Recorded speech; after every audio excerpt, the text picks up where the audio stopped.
Rahul said how happy I am, change the narration. তাহলে narration change করতে হবে। আমরা এই সেডের পরিবর্তে এক্সক্লেমড লিখব। রাহুল এক্সক্লেমড উইথ জয়।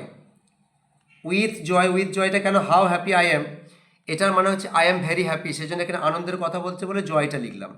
এখানে দ্যাট লিখবে। দ্যাটের পরে এই যে হাউ হ্যাপি, এই হাউ হ্যাপি মানে হচ্ছে ভেরি হ্যাপি, এটা তোমাদেরকে লিখতে হবে। That he was very happy. পয়েন্টটা দেখো, he bought a pair of shoe, correct the mistake, ভুলটাকে ঠিক করতে হবে। দেখো এক জোড়া জুতো আছে, এখানে শু করা হয়েছে, শুজ হবে কারেক্ট আনসার। তাহলে he bought a pair of shoes.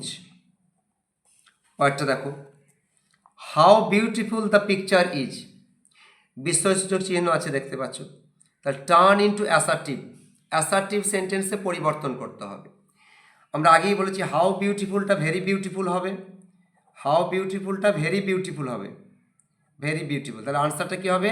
এই যে the picture is, the picture is, এবার ভেরি বিউটিফুল, ভেরি বিউটিফুল।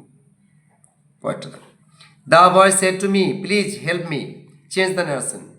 এইবার দেখো এখানে প্লিজ মানে এটা রিকোয়েস্টেড করা কথা বলা হচ্ছে, সেজন্য আমরা এখানে সেড টু এর পরিবর্তে রিকোয়েস্টেড লিখব।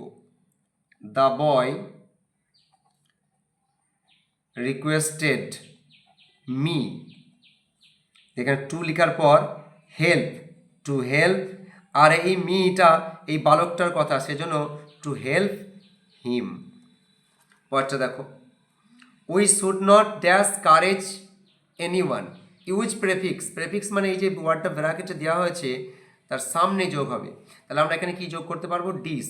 তাহলে আমাদের কারেক্ট আনসার হবে we should not discourage, discourage anyone. Discourage ওয়ার্ডের অর্থ হচ্ছে নিরুৎসাহিত করা। পরেরটা দেখো, I am good in English, correct the mistake.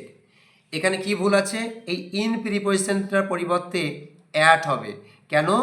এই গুড অ্যাট এর অর্থ হচ্ছে দক্ষ, সেই জন্য কারেক্ট আনসার হবে I am good at English.